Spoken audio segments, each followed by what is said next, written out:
여기 보면 뭐 한국인이 일 안 해 이런 문제는 이런 문제가 구조적으로 정말 20년 30년 동안 썩고 썩었기 때문에 한국인이 이제 일을 못하는 겁니다. 여기 댓글에 보면 전부 한국인은 일 안 해요, 한국인 이런 일 못합니다, 조금만 더 얻어 도망가요, 그런 이야기가 정말 많은데요. 지금 현 시점에서 보면 그렇죠.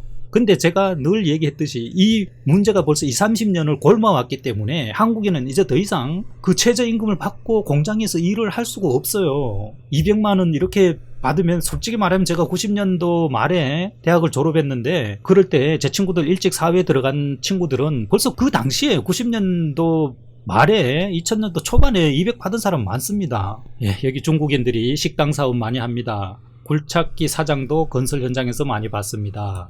모두 한국인 행세를 합니다.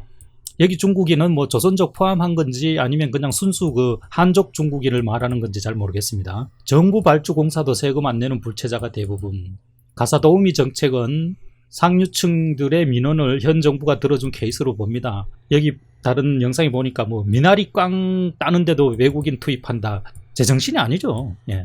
아니, 기계화를 해서 아니면 자기 힘으로 농사를 못 지면 농사를 접어야지. 그런 식으로 외국인 가지고 전국을 다니면서 기업형으로 농사 짓는 사람이 점점 늘어나고 있거든요. 그러니까 이제 농장주가 되는 거죠. 거대 농장주. 인력만 있으면 농장을 돌릴 수가 있잖아요. 전국 다니면서 여기저기 뭐 인삼밭 사고 미나리 깡밭 사고 무슨 연꽃밭 사고 계속 외국인 투입해서 여기 돌리고 저기 돌리면 그냥 그 농장을 할 수 있잖아요. 완전히 그냥 이런 정책을 보면 필리핀 뭐 가사도우미 정말 미친 나라예요. 자기 애들 조기 교육 영어 일찍 시키려고 그런 짓 하는 거 아니에요. 일본이 아파트가 분양가가 한국보다 싼데도 단독 주택 한 채 지을 때 상당히 많은 인원을 고용한다. 일본이 임금 100 받는 노동자 10명 투입해서 건설하는 양을 한국은 중간에 하도 빼먹는 게 많아서 실제 임금은 50 받는 노동자 서너 명을 투입해서 이렇게 초고속으로 날림으로 짓는다, 그런 뜻이겠죠. 여기 뭐 불법 체류자 뭐 추방하자 그런 얘기 많은데요. 누구죠? 이 유튜브에 보면 그 박진재 씨라고 이런 활동하는 분 있잖아요.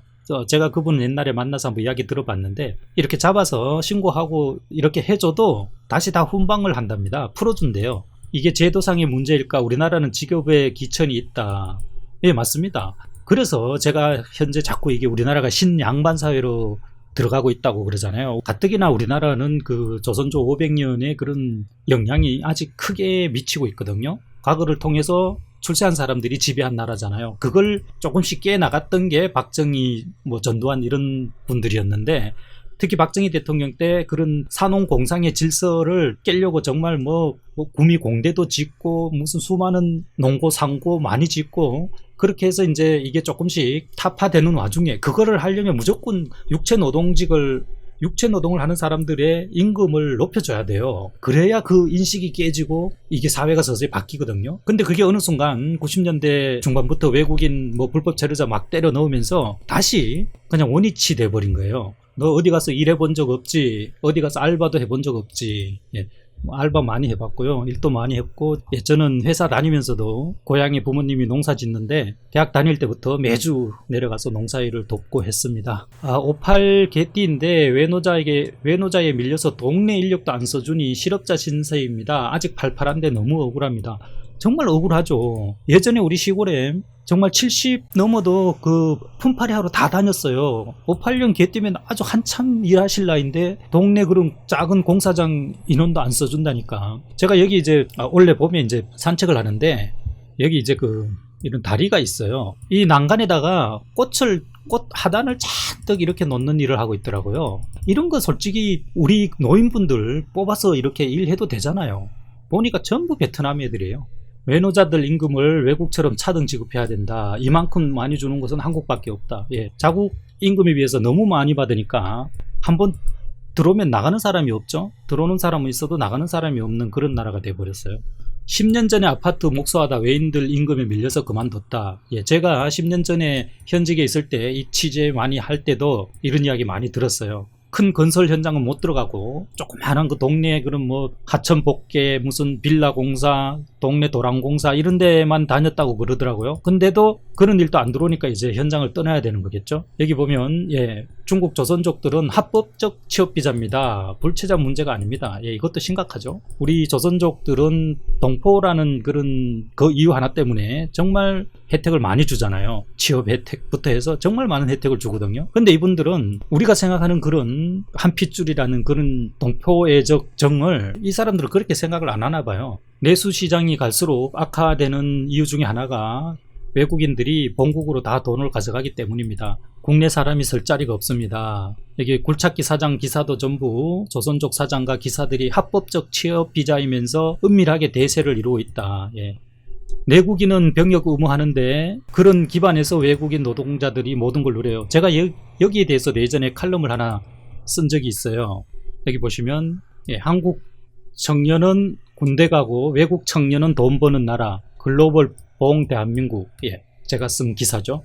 이 문제에 대해서 저도 아주 오래전부터 이야기를 했습니다. 그러니까 우리나라 젊은이들이 청춘을 희생해가면서 나라를 지키는 이유가 이 공동체가 부유하고 자기가 지키는 이 공간 하에서 이 부모 자식들이 발 뻗고 편하게 자고 생산활동을 하고 그러라고 지키는데 막상 돈은 다 외국인들이 와서 벌어가는 거죠. 이거 너무 극단적인 얘기하는 거 아니냐 그러는데 그게 아니고 한국인으로 태어나면 국민의 4대 의무를 해야 되잖아요. 예컨대 우리가 의료보험도 어려서 젊어서 내온 의료보험을 사실 뭐 30, 40대, 50대까지는 병원을 거의 안 가잖아요. 그 이후에 60대, 70대, 80대 찾아먹는 구조잖아요. 우리나라 의료보험이라는 게. 그만큼 국민들 의무를 다 하고 그 혜택을 받는 거지. 외국인처럼 여기서 오자마자 뭐 그 의료보험을 우리가 쌓아놓은 의료보험, 이 우리가 지키고 있는 이 안전 울타리, 우리가 지어놓은 교육 혜택. 근데 외국인들은 그냥 우리가 해놓은 여기 들어와서 돈만 버는 거잖아요. 후진국이라는 필리핀도 비자 오버되면 추가 비용 나오고 시간 지나면 블랙 걸려서 못 나갑니다. 블랙 풀려면 2천 이상 들어갑니다. 우리나라는 제발 나가주세요. 나가주면은 들어오는 우선권을 주겠습니다. 이런 식으로 하는데도 안 나가요. 불법 체류자 자진 출국하면은 뭐 벌금 면제해 주겠다. 다음에 들어올 때 우선권 주겠다. 우리 정부가 하도 그러니까 외국인들은 어차피 안 나가고 그냥 개개봐야 불체자 단속으로 쫓겨나는 사람은 없고 어떤 불이익도 없다는 걸 알기 때문에 뭐 자진 신고 기간 이런 것 아무도 안 나갑니다. 간청을 해서 쫓아내는 나라가 어디 있습니까? 불법 체류자를. 애시당초 못 들어오게 문단속을 철저히 하든가 그 불법 체류자 고용주를 벌금을 몇 천씩 팍 때리든가 팍 때려서 두 번 다시 그렇게 못하든가 해야지. 93년부터 했는데 너무 힘들어요. 외국인들 천국을 만들었습니다. 93년도쯤 될 겁니다. 이때만 해도 우리 국민들이 정말 외국인들에 대해서 엄청 그 동정심을 가지고 봤죠. 아유 불쌍한 나라에서 와서 이 힘든 일 하네 이러고. 특히 뭐 조선족들은 거의 무한대로 편의를 봐줬어요. 뭐 길가에서 자판을 하든 제가 당시에 이제 시골에서 안동역에서 대구 내려갈 때 역 앞에 막 조선족 아주머니들 보따리 장사들이 그냥 쫙 깔려 있었습니다. 이때만 해도 정말 그 우리가 외국인들을 그 동정의 시각으로 봤는데 이 시각이 아직까지도 거의 변하지 않았죠. 외국인들은 무조건 불쌍하고 잘 봐줘야 되고 쫓아내면 안 되고. 여기 들어오는 외국인들은 브로커비를 많이 주잖아요. 그 브로커비를 댈 수 있는 사람들은 현지에 가난한 사람들이 아닙니다. 지금 이 구도가 해외의 부자들, 해외의 중산층 이상급 되는 사람하고 한국에 보호받아야 할 계층들 간의 그런 충돌인 거지, 외국에 불쌍한 사람들이 와서 여기 일하는 게 아니다. 그 사람들이 여기 비행기표 끊고 브로커비를 내고 이렇게 올 정도면 그 사람들은 거기서 상당한 중산층이라는 거죠. 그 나라의 중산층하고 우리나라의 그 취약계층하고 일자리를 놓고 경쟁하는 구도이기 때문에 이게 심각하다는 거죠.